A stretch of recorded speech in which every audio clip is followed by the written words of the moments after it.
भक्ताम्र स्तोत्र के 35वें श्लोक में प्रवेश करें उससे पहले एक गीत के माध्यम से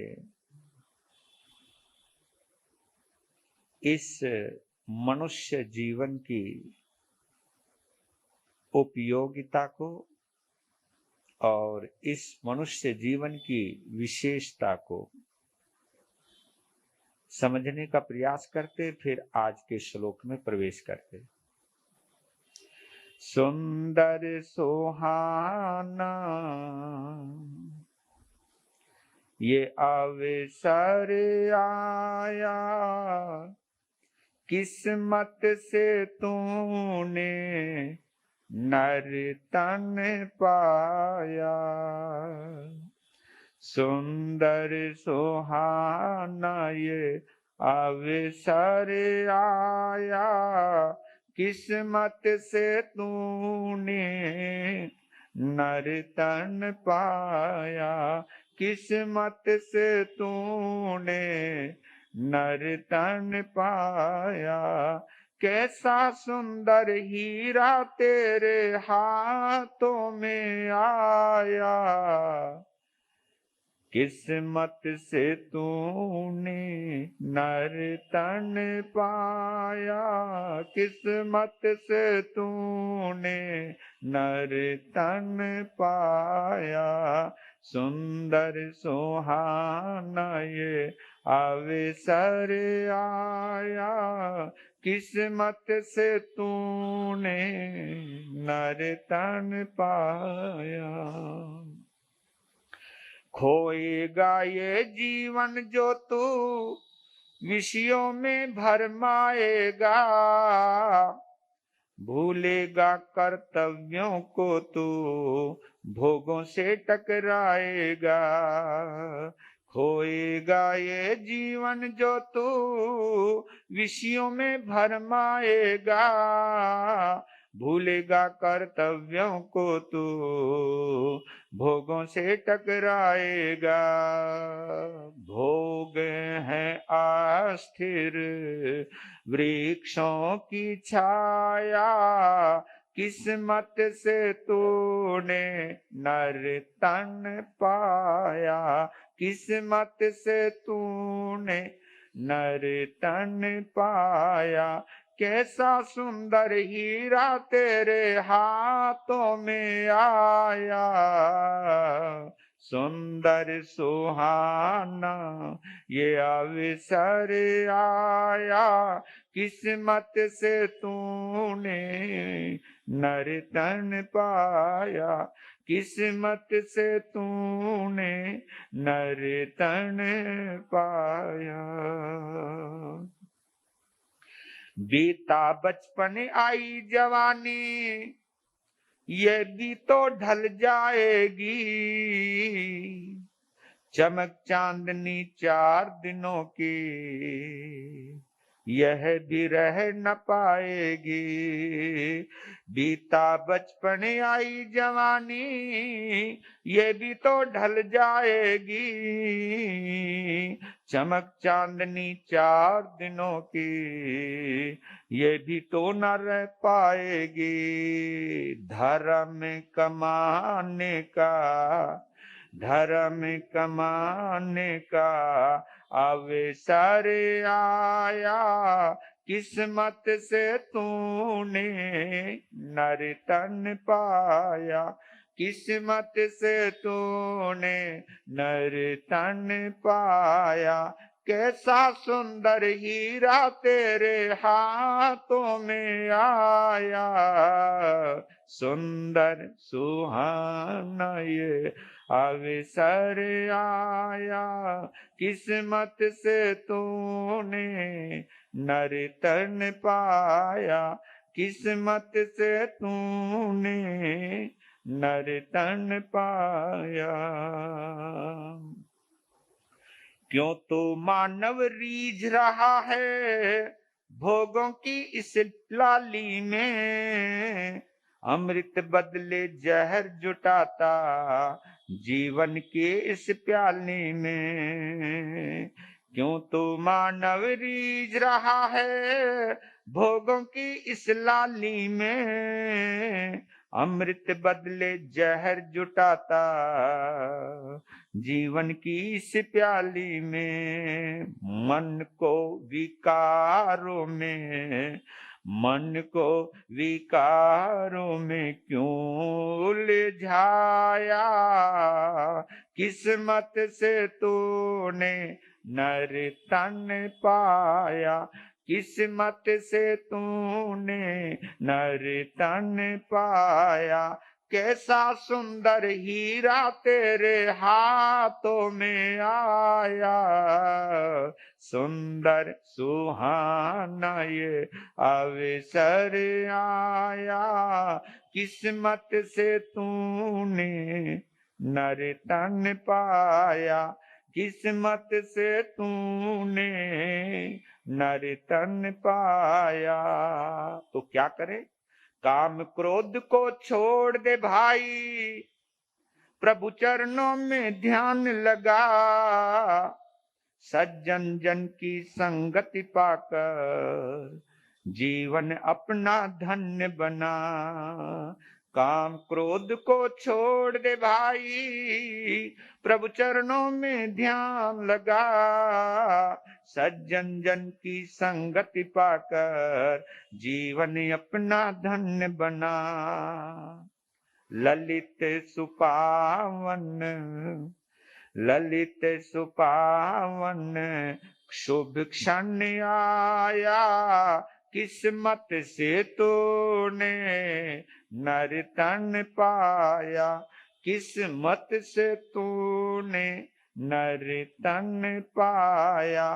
कैसा सुंदर हीरा तेरे हाथों में आया, सुंदर सुहाना ये अवसर आया, किस्मत से तूने ये नर तन पाया, किस्मत से तूने ये नर तन पाया, किस्मत से तूने ये नर तन पाया।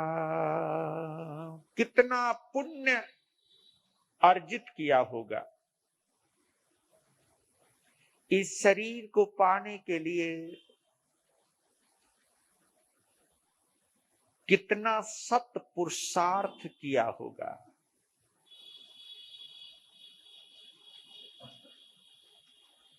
कितनी दया करुणा की आराधना की होगी।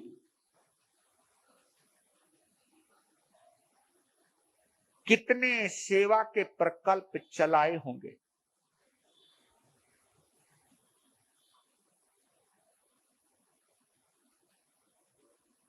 कितनी बार पता नहीं प्रभु के चरणों में ध्यान लगाया होगा, तब जाकर के पुरस्कार के स्वरूप हमको ये मनुष्य जन्म मिला है। बड़े भाग मानुष तन पावा, सुर दुर्लभ सब ग्रंथ ही गावा। मानुषम खु दुल्लहम, चाहे महावीर को टटोलो, चाहे तुलसी को पुकारो, हर कौन से, हर तरह से इस मनुष्य जीवन की विशेषता का पता चलता है।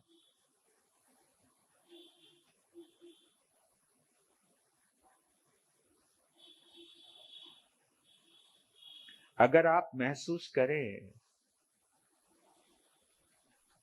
जो भी इस आंगन में बैठे हैं वे, और जो भी ऑनलाइन सिस्टम से जुड़े हैं वे,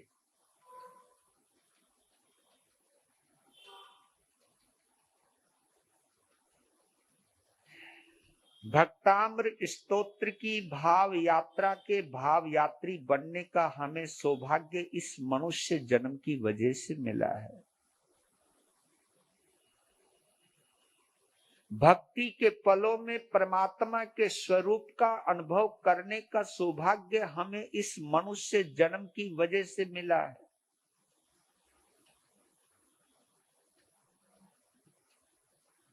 हमारे पास, तुम्हारे पास जो भी विवेक दृष्टि है, क्योंकि इतनी विवेक दृष्टि केवल मनुष्य को प्राप्त होती है, और यह विवेक दृष्टि ही हमारी सम्यक दृष्टि बन सकती है, हमारा सम्यक दर्शन बन सकता है। और ये सम्यक दर्शन कहीं ना कहीं हमारे सम्यक चरित्र में साधक सहयोगी बन सकता है, और इनके सहयोग से हम आत्मा में परमात्मा को जागृत कर सकते हैं, स्वयं परमात्मा बन सकते हैं। पहले इंसान होना, फिर श्रावक होना, फिर संत बनना, संत होना, और फिर अरिहंत होना। इसकी शुरुआत तो इंसान से ही हुई है। बिना इंसान के हम श्रावक और श्राविका की कल्पना नहीं कर सकते, और बिना श्रावक श्राविका के हम किसी संत और साध्वी की कल्पना नहीं कर सकते, और बिना संत भाव आए बिना हम अरिहंत पद को प्राप्त नहीं कर सकते, और बिना अरिहंत हुए हम सिद्ध अवस्था को उपलब्ध हो नहीं सकते। तो देखा जाए, अध्यात्म की आधारशिला, मोक्ष महल की आधारशिला अगर कहीं पर भी स्थित है तो मनुष्य जन्म के ऊपर स्थित है। तो लीजिए, आज 35वें श्लोक में हम 8वां महाप्रतिहार्य, क्योंकि वास्तव में अगर आप लोगों ने सुनते सुनते अनुभव किया हो, भक्ति के इन पलों में, परमात्मा की आराधना के क्षणों में अष्ट महाप्रतिहार्य की बहुत बड़ी विशेषता है, बहुत बड़ी विशेषता है। अष्ट महाप्रतिहार्यों के माध्यम से हमें पता चलता है कि देवलोक के जो इंद्र हैं, 64 इंद्र जो हैं, किस तरह तीर्थंकर देव की आराधना करते हैं। वो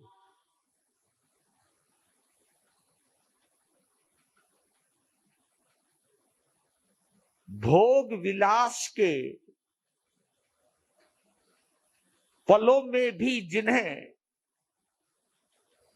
तीर्थंकर देव की याद आती है, और उस सुनहरे या आपकी नजरों में सुहाने पलों को छोड़कर भगवान की आराधना के पलों से स्वयं जुड़ते हैं और लोगों को जोड़ने की ललक पैदा करते हैं।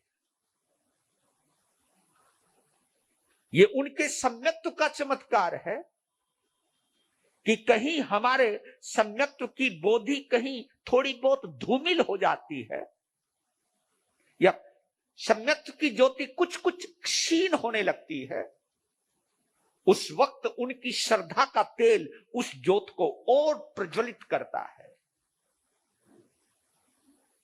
हमें परमात्मा से जोड़ देता है।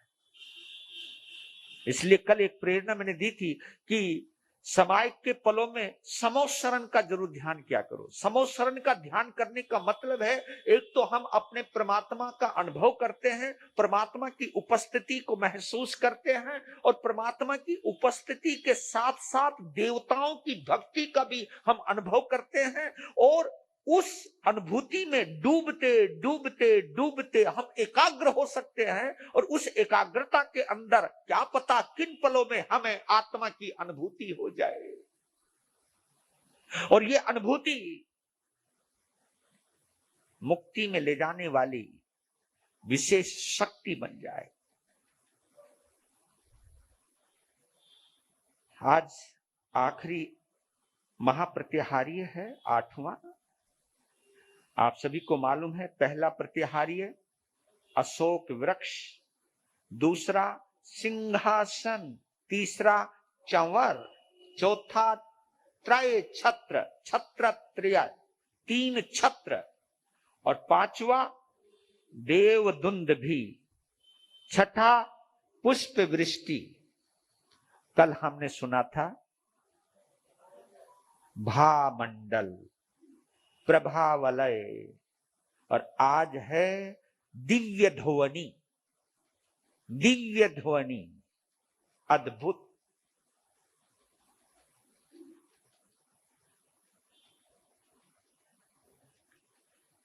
देवताओं ने भी पूरा सिस्टम लगा रखा है। हाँ, आजकल तो ये माइक मुइक लगाना पड़ता है, लेकिन अरिहंतों के लिए देवता भी साउंड सिस्टम की क्या सुंदर व्यवस्था की है। ये साउंड सिस्टम है भगवान का। कई साधु साधियों को इस सिस्टम पर बड़ा ऐतराज हो जाता है, लेकिन हम ये भूल जाते हैं कि इस सिस्टम की तो खुद रचना इंद्र लोग किया करते हैं। और वो सिस्टम तो इतना गजब का वैज्ञानिक है। हमारा सिस्टम तो कुछ नहीं, मैं जिस भाषा में बोलूंगा उस भाषा में सुन सकते हो, लेकिन आज विज्ञान बहुत दूर तक पहुंच चुका है।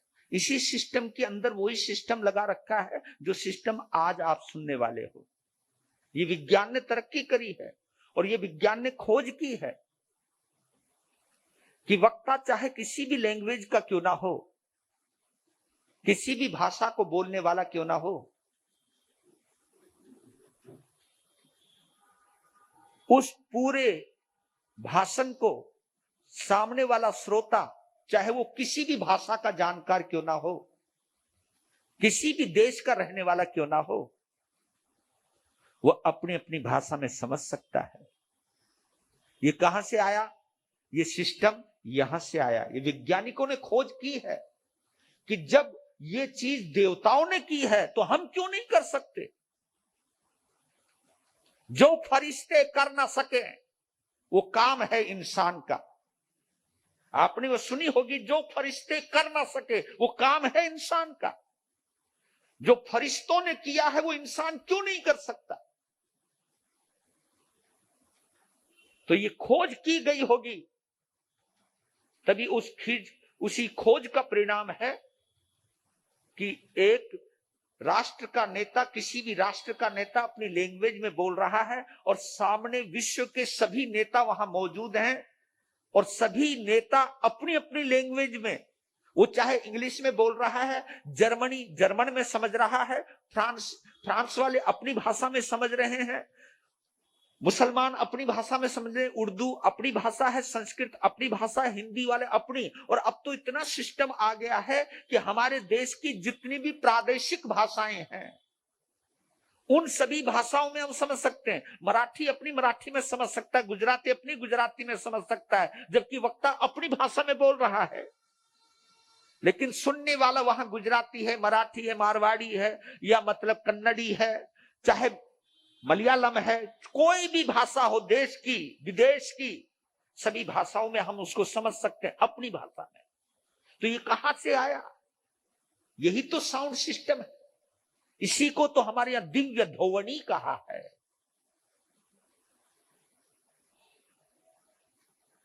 लीजिए, पहले उच्चारण करते हैं। स्वर्गा पवर्ग गम मार्ग विमार्ग निष्ठ है, सधर्म तात कथनैक पटु स्त्रीलोक्या, दिव्य ध्वनि भवति ते विशदार्थ सर्व, भाषा स्वभाव परिणाम गुण ही प्रयोज्य है, भाषा स्वभाव परिणाम गुण ही प्रयोज्य है। स्वर्गापवर्ग गम मार्ग विमार्ग निष्ठ है। सद्धर्म तत्व कथनैक पटु स्त्रीलोक्या दिव्य धवनीर भवती ते विशदार्थ सर्वभाषा स्वभाव परिणाम गुण ही प्रयोज्य है।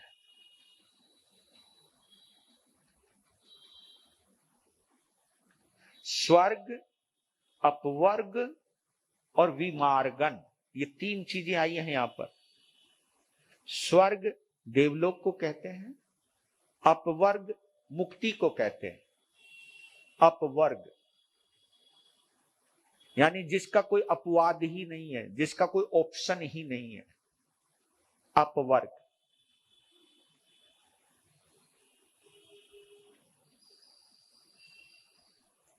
और विमार्ग स्वर्गापवर्ग दोनों को जोड़ा है, क्योंकि वो इसलिए जोड़ा है स्वर्ग के साथ अपवर्ग को, क्योंकि स्वर्ग के बाद अपवर्ग है।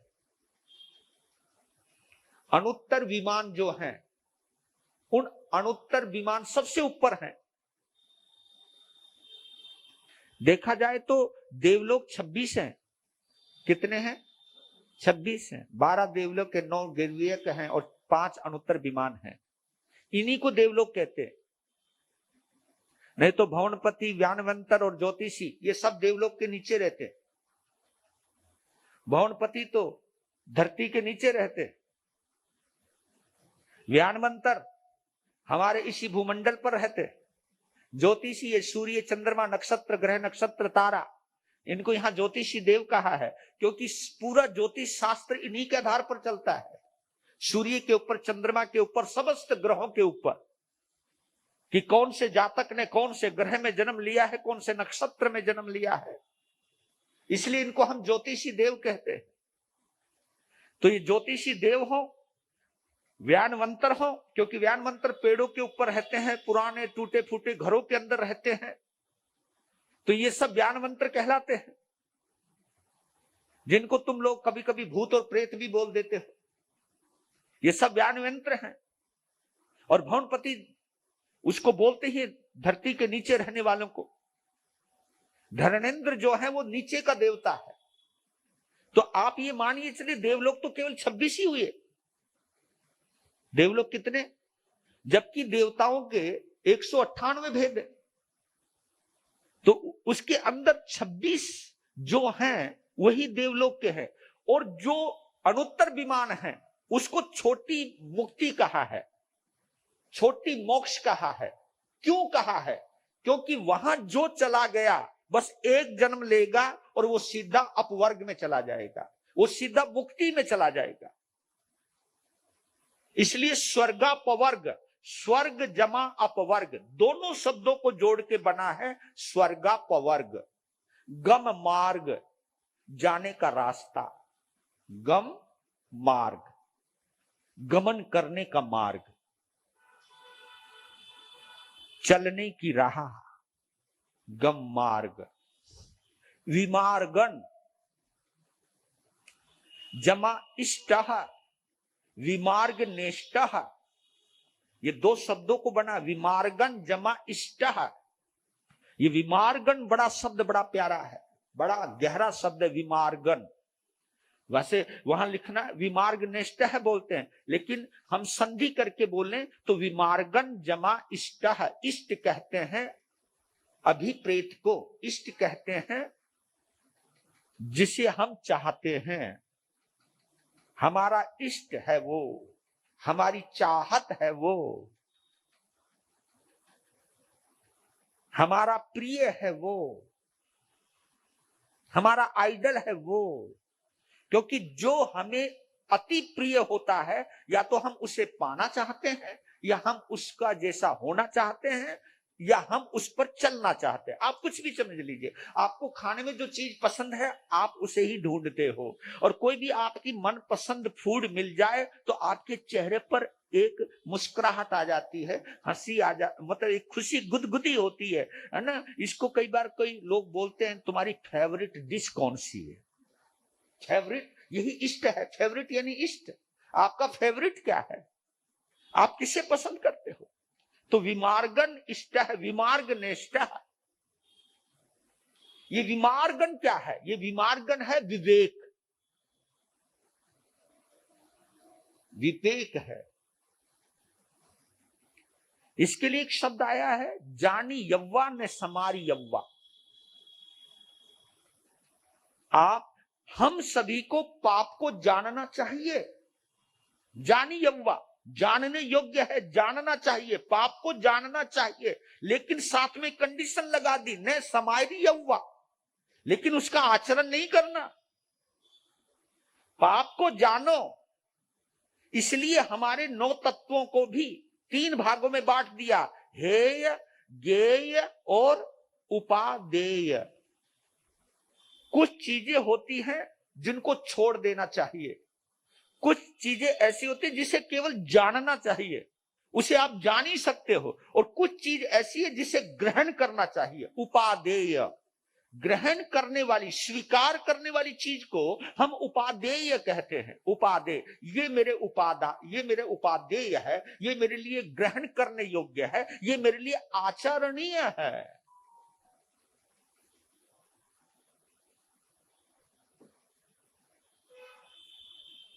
तो पाप हेय है, पाप को जानना चाहिए। इसलिए आपने देखा होगा, एक गाथा आपने कहीं सुनी हो, सोचा जाने कल्याणम, सोचा जाने पावगम, सोचा जाने कल्याणम, सोचा जाने पावगम, उभयंती जाने सोचा जम सेयम तम समायरे। कि सुनने के द्वारा ही हमें कल्याण का रास्ता का पता चलता है, और सुनने के द्वारा ही हमें पाप के मार्ग का पता चलता है। सोचा जाने यानी सुनने से जानता है किसको? कल्याणम, कल्याण के रास्ते को। सोचा जाने पावगम, सुनने से ही जानता है पाप के मार्ग को। उभयम भी जाने सोचा, हाँ, इन दोनों को अच्छे ढंग से सुन लीजिए, समझ लीजिए, अच्छे ढंग से सुन लीजिए, समझ लीजिए। जम सेयम तम समायरे, जो तेरे लिए श्रेष्ठ है, जम सेयम तम समायरे, उसका तू आचरण कर, उसके ऊपर तू चल। जो तेरे लिए श्रेष्ठ है, जो आत्मा के लिए श्रेष्ठ है, जो आत्महित में है, उसका तू आचरण कर। तो आगे बोल रहे हैं, सद्धर्म तत्व कथनैक पटु स्त्री लोक्या। वाह, यानी तीनों लोकों में, पटु स्त्री, पटु जमा त्रिलोक्या, तीनों लोकों के अंदर, 3 जगत में, तीनों लोकों के अंदर सद्धर्म तत्व कथनैक। पटु यानी दक्ष, निपुण, पारंगत।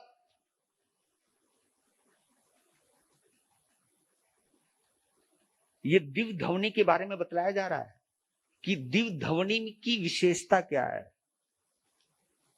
उस दिव्य ध्वनि का चमत्कार क्या है, उस दिव्य ध्वनि की विशेषता क्या है, कि क्या बताऊं। इसलिए मैं एक बार पुनः कहना चाहता हूं आपको, आचार्य मानतुंग को आपने देखा नहीं, मैंने देखा नहीं,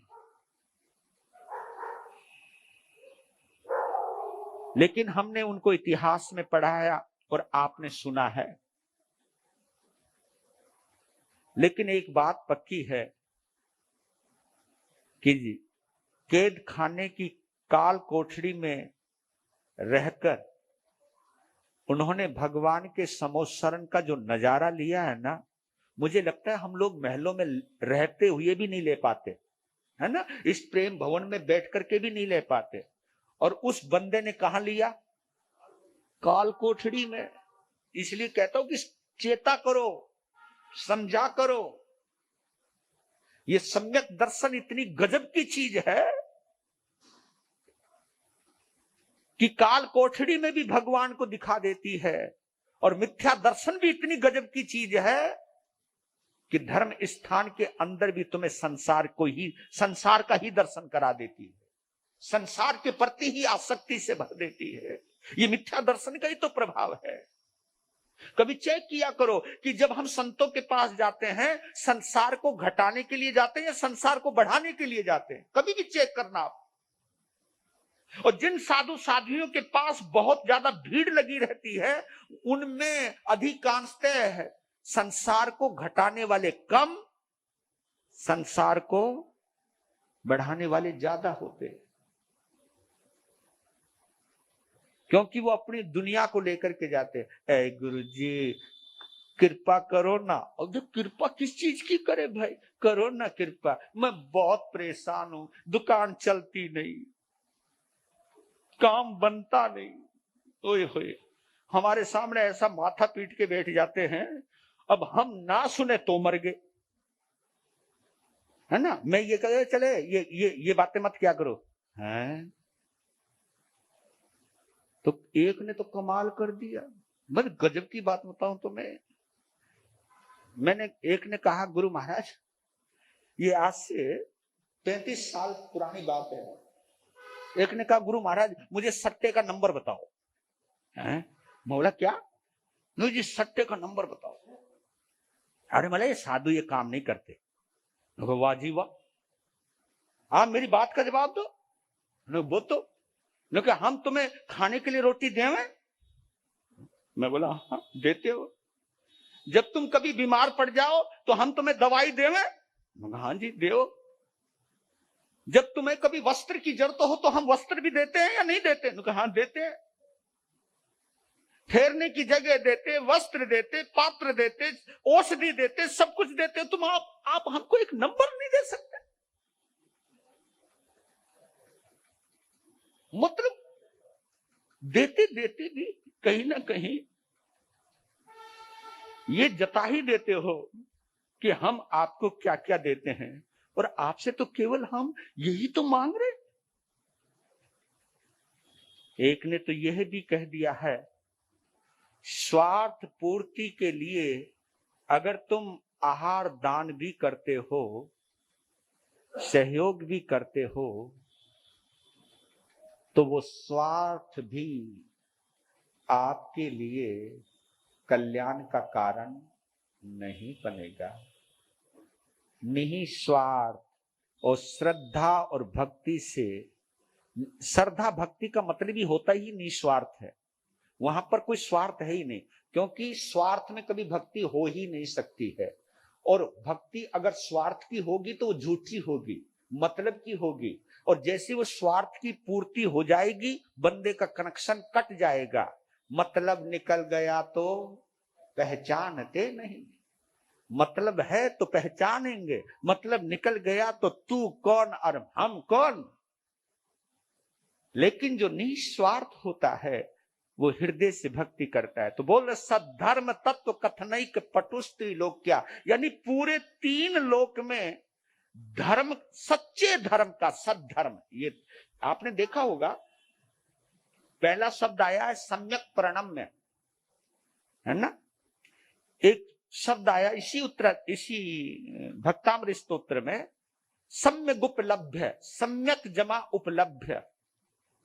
और ये तीसरा शब्द आया है सद्धर्म। प्रणाम अगर सच्चा हो, सम्यक प्रणम्य, सम्यक प्रणम्य यानी जिस प्रणाम में कोई स्वार्थ नहीं है, जिस प्रणाम में केवल भक्ति के अलावा कुछ नहीं है, सम्यक प्रणम्य, निस्वार्थ प्रणाम को, निस्वार्थ नमन को, वही सम्यक प्रणम्य बनता है। और जो सम्यक प्रणम्य करता है, सच्चा नमस्कार करता है, वो सम्यक उपलब्ध है, वही सत्य को प्राप्त करता है, वही सत्य को प्राप्त करता है। और जो सत्य को प्राप्त करता है वही सद्धर्म को समझ सकता है और सद्धर्म को स्वीकार कर सकता है, सद्धर्म के महत्व को समझ सकता है। सद्धर्म तत्व कथनैक, क्योंकि तत्व कहते हैं सार को, सार, तत्व कथनैक यानी सद्धर्म, सच्चे धर्म को कहने में जो दक्ष है, जो निपुण है, जो पारंगत है। दिव्य ध्वनिर भवतीत विशदार्थ, वो दिव्य ध्वनि जो है, जो दिव्य ध्वनि होती है, दिव्य ध्वनिर भवती विशदार्थ, विशद जमा अर्थ विशदार्थ। विशद कहते हैं व्यापक को, व्यापक। द्रव्य, गुण, पर्याय और स्वभाव, जहां पर इन सभी बातों का निचोड़ आ जाए उसको विशद अर्थ कहते हैं, विशदार्थ। किसी भी बारे में द्रव्य, जो भी विषय वस्तु है उसको हम द्रव्य कह देते हैं। उसका गुण क्या है, जो इसको जानता है। फिर उसकी कितनी पर्याय है, उसकी कितनी कैटेगरीज है, उसको पर्याय कहते हैं।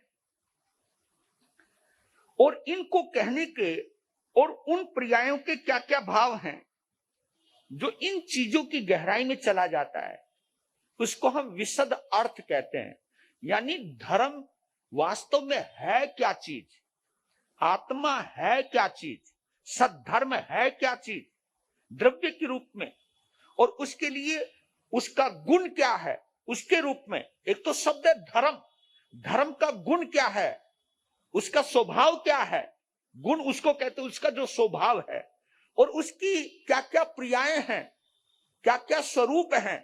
पर्याय, पर्याय समझते हो, जैसे सोना अपने आप में एक द्रव्य है और उससे अंगूठी भी बन रही है, उससे चैन भी बन रही है, उसकी नथनी बन रही है, उसके क्या क्या बन रहा है, क्या क्या रूप बन रहे हैं, उसकी वो पर्याय हैं।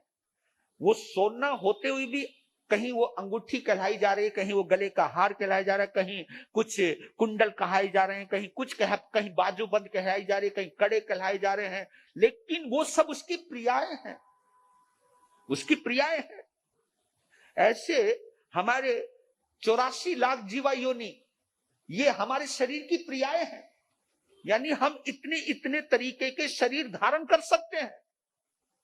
ये सब हमारी कैटेगरीज हैं, ये सब पर्याय कहलाती हैं। आत्मा चाहे नरक में रहे, आत्मा चाहे स्वर्ग में रहे, चाहे त्रियंच में रहे, चाहे मनुष्य में रहे, आत्मा आत्मा है। लेकिन आत्मा कर्मों की वजह से कितनी कितनी पर्यायें, कितनी कितनी गतियां, कितनी कितनी योनियां और कितने कितने रंग, कितने कितने स्पर्श, कितने कितने उसके विषय, उनको वो ग्रहण करता चला जाता है। इतना गहन, इतना विस्तृत ज्ञान एक ही झटके में जो परोस करके सामने दे दे, ये दिव्य ध्वनि कहलाती है।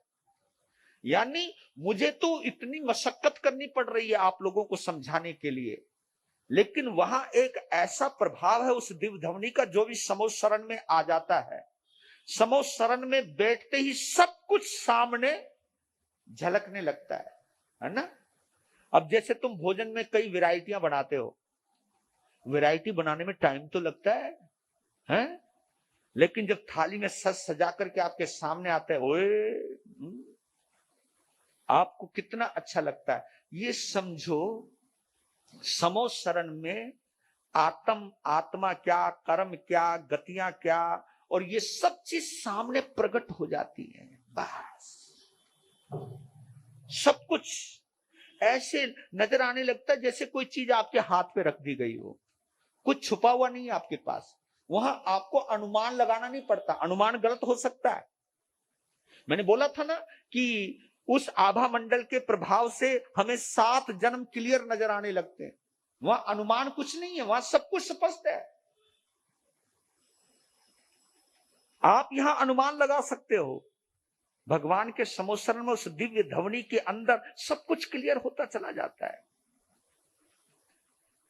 विशदार्थ किसकी वजह से? आगे बोला सर्वभाषा स्वभाव, सर्वभाषा स्वभाव, सभी भाषाएं और भाषाओं का जो भी स्वभाव है, सबकी अपनी लैंग्वेज है, सबकी अपनी मदर टंग है, सबकी अपना अपना लहजा है। लहजा, लहजा समझते हो? सबकी अपनी अपनी टोन है।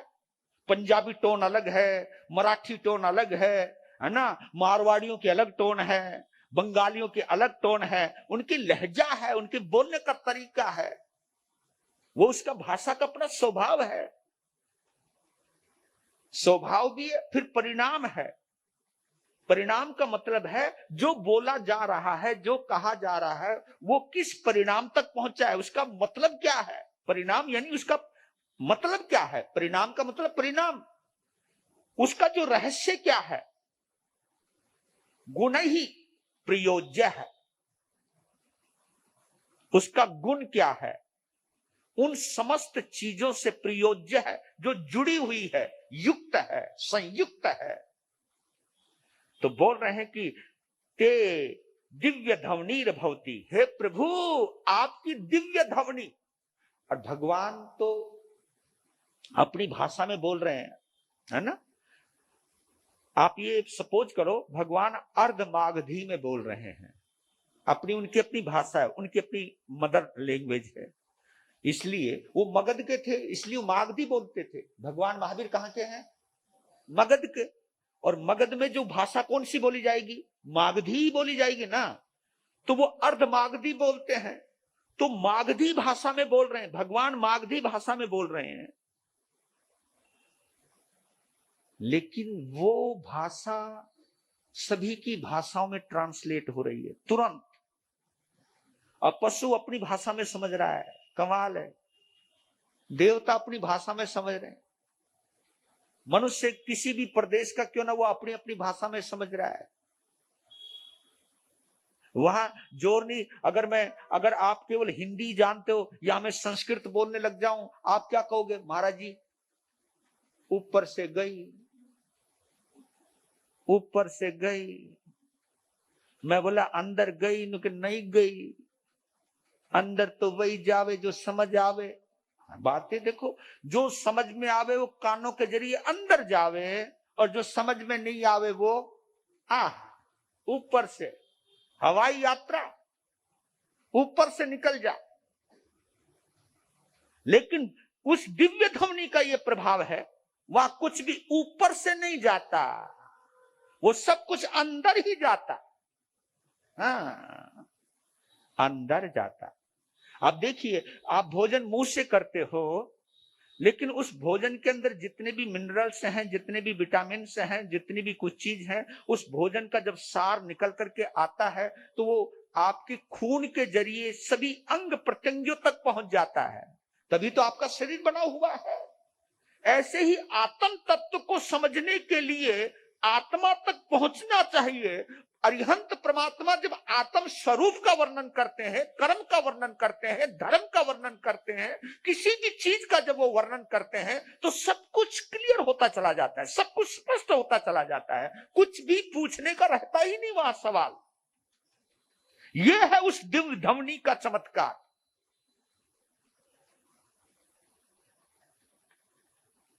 और आचार्य मानतुंग ने उस दिव्य ध्वनि को किस ढंग से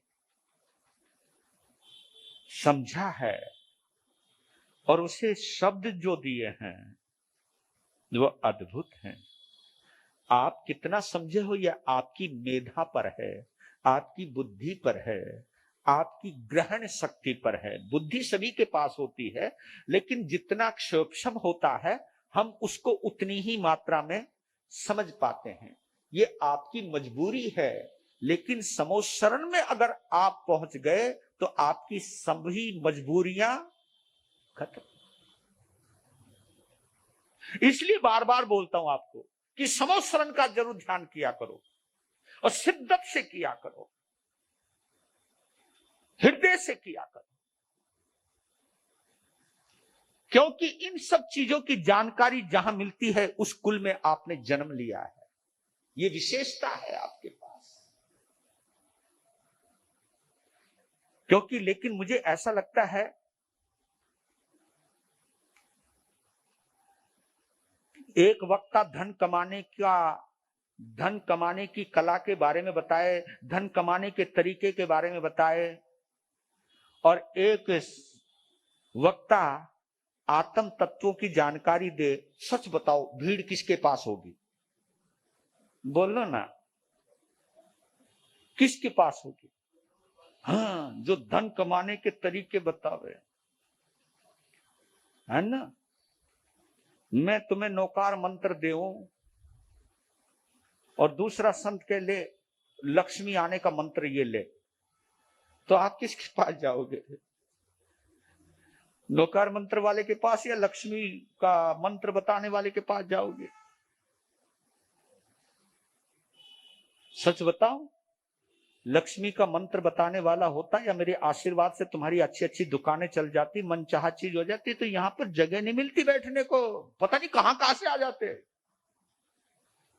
और कभी कभी तो जब हम विशुद्ध आत्म हित की बात करते हैं तो क्षेत्र के लोग भी नहीं आते।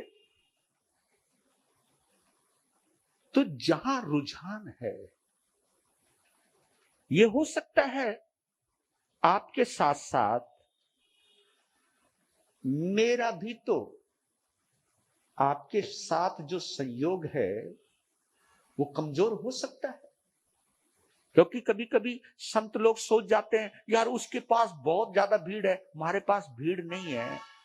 तो मैं तो इस बात को बहुत कोमल लेता हूं कि भाई जिस श्रोता का जिस वक्ता के साथ जो संयोग लिखा हुआ है वो वही तो जाएगा। जिस वक्ता का जिस श्रोता के साथ संयोग है वही तो आएगा। तो ये हमें नहीं सोचना चाहिए कि किसके पास कौन ज्यादा जाता है कौन कम जाता है। नहीं, एक बात है कि जिनको मैंने डिलीवर करना है और जिन्होंने मेरी डिलीवरी एक्सेप्ट करनी है वो जरूर आएंगे। और जिनके पल्ले मेरा योग ही नहीं है, जिन मेरी वाणी का, मेरे वचनों का, मेरे शब्द प्रमाणुओं का जिनके साथ योग नहीं है वो नहीं सुनेंगे। और यहां पर भी जो शब्द जिनको सुनने हैं वही सुनेंगे। जिनको जो शब्द नहीं सुनने, अंतराय हो तो नहीं सुनेंगे। यहां आकर के भी नींद आ सकती है। मैं चाहे कितनी बड़ी गहरी बात कर रहा हूं, मैं बड़ी हित की बात कर रहा हूं, लेकिन वो शब्द के साथ उसका योग नहीं है। तो उस योग को खत्म करने के लिए, उस वियोग को युक्त करने के लिए निद्रा बीच में आ जाएगी, या उस वक्त उसका ध्यान कहीं और चला जाएगा। आंखें खुली हुई हैं लेकिन सुनने में ध्यान नहीं है, उसका ध्यान कहीं और चला जाएगा। तो ये बड़ा सिलेक्टेड मामला है। ये धर्म की बात बड़ी गहरी बात है, और भी चीजें हैं इसके अंदर, लेकिन समय का भाव है। मैं तो इतना कहता हूं, कोशिश करना, 4 शब्द दे रहा हूं आपको: संपर्क, सहवास, सानिध्य और संबंध। संबंध की शुरुआत संपर्क से होती है, संबंध की शुरुआत संपर्क से होती है। संबंध बाद में बनता है, पहले संपर्क। एक दूसरे से हम मिलते हैं, वो मिलन जो है, एक दूसरे को देखना, एक दूसरे से मिलना, ये हमारा संपर्क कहलाता है। संपर्क का प्रभाव जब कुछ गहरा होता है तो मन में साथ रहने के भाव जागते हैं, उसको हम सहवास कहते हैं। सहवास यानी साथ रहते रहते जब दिल जुड़ जाए वो सानिध्य होता है। उसकी सन्निधि में रहते हैं हम, उसके सानिध्य में रहते हैं हम। और जब सानिध्य संस्कार में तब्दील हो जाए तो वो संबंध बनता है। इसलिए कहता हूं, पता नहीं वो पल कब आएंगे, चाहे उसमें मैं भी हूं और आप भी हैं, कि हम भगवान महावीर और जिन शासन के संपर्क में हैं और अपना घर बार छोड़कर हम सहवास भी कर रहे हैं, यानी इसी बाने में रह रहे हैं, अपने गुरु के पास रह रहे हैं, उनके सानिध्य में भी रह रहे हैं। लेकिन गुरु के सानिध्य में हैं, लेकिन गुरु के सानिध्य के बाद हमें गुरु से संबंध कब बनेगा? क्योंकि अगर मेरा संबंध अपनी महत्वाकांक्षाओं से है तो मैं उस सानिध्य का उपयोग ये करूंगा कि मैं कुछ सीख लूं, ऐसा सीख लूं ताकि मैं भी प्रभाव जमा सकूं और सीख कर मैं भी निकल लूं। सानिध्य का उपयोग उसने शिक्षण के लिए प्राप्त किया, कुछ अनुभव प्राप्त करने के लिए, कुछ विद्या अर्जन करने के लिए सानिध्य का उपयोग किया, लेकिन अभी संबंध नहीं बना। हम आगमों के संपर्क में आते हैं, आगमों के सहवास में आते हैं, क्योंकि आगमों को याद करना सहवास है, उसे दोहराना सानिध्य है, लेकिन उससे संबंध कब बनेगा? संबंध बनने का मतलब आप जानते हो, संबंध बनने का मतलब है अंदर से बदलाव हो गया है, मैं उससे समान रूप से जुड़ गया हूं। तो मुझे तो लगता है कि हम आगमों को कंठस्थ तो कर लेते हैं, लेकिन आत्मस्थ नहीं कर पाते।